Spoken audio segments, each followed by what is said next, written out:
burial event that was attended by many people to bury the area bishop, late Bernard Nguyo. It is true the burial was attended by many people and leaders, and I was one of them. And surprisingly, what happened was something that don't be believed by someone with his own senses or our own senses. And the reason I'm saying that is when the Wiper Party leader Kalonzo Musyoka stood up to speak, he seemed to be just going to straight to attack me, and he threw unprintable words for reasons which are best known to him. This now follows what I had been hearing as early as and as back as 1985, when I divorced my wife in 1983.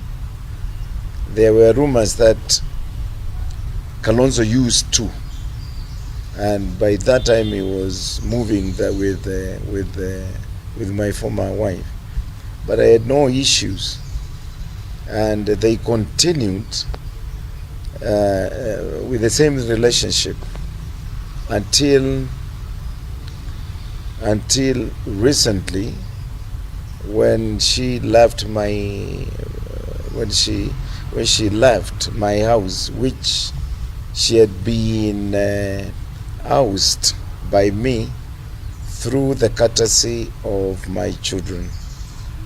And I think Kalonzo took her and introduced her to some political operatives who went ahead to fund her. But all that is not a problem with me or to me. But the most issue of concern here is the way he has been behaving, because I didn't know when I was actually helping him and supporting him, despite the fact that there were rumors indicating and for him being connected with that woman, Kavindu. I kept quiet. But little did I know that when I was helping him, when he was collecting money from me, when I was funding the party he was heading, when I supported him in 2007 to be the presidential candidate, I didn't know this intention was to get to power and finish me because of a woman who was not even with me. But that came out now clearly on Wednesday. And I want to tell Kalonzo that Agnes is not my wife. You can go ahead and marry her.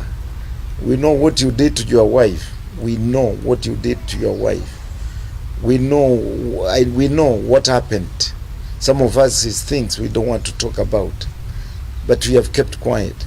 So if you want to marry Kavindu, go to church or go and conduct a customary law of marriage and make her your wife. Why do you have to try and intimidate me? Why did you want to try and shame me? If it is about politics, let us do politics, me and you, and compete in politics. But let us not bring our families to politics. Although this woman is not my wife, but I have children with her. Children are with me. So you are acting them by your utterances. And you always pretended to be a diplomat. You always pretended to be an innocent person. You always pretended to be a person who can be trusted. But now it has come out to show who you are in your true colors. You are not a Christian. The diplomat does not exist in you, and know what you have is a pretense.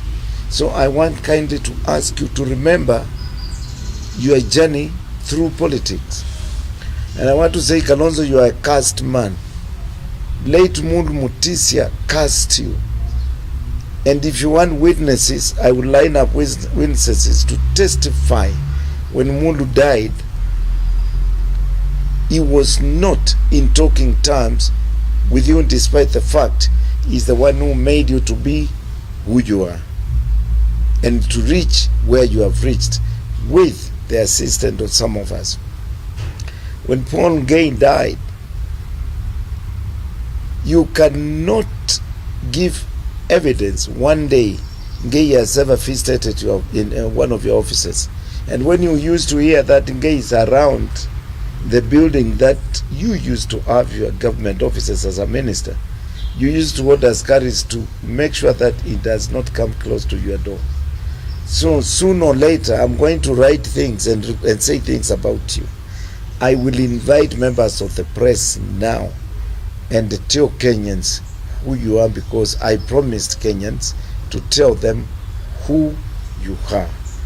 So for the time being, I want to ask you to desist from mentioning my name, talking about me.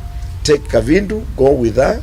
You are not the first person to marry divorced women, and everybody knows you. You have been snooping, going around, following either widows who has been left by their husbands or